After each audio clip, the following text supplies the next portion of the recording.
المهازل التحكيمية في الدوري المصري لا تنتهي. أخطاء فنية، ضعف شخصية، ما بياخدوش دورات مكثفة، ما بيسيروش التطور، مش عارفين الدنيا ماشية ازاي.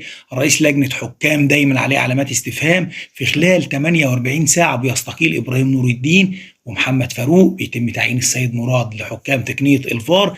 بنشوف في مباراة الزمالك والبنك الأهلي ومباراة بيراميدز وبتروجيت أخطاء تحكيمية كارثية. على الأقل ركلتين جزاء الناس والخبراء اللي بيفهموا في التحكيم قالوا لك ما يتحسبوش. اهداف لبتروجيت بيقول لك تتحسب. طيب هل ده ضعف فنيات ولا احنا هنتن دايما في القيل والقال والجدل التحكيمي؟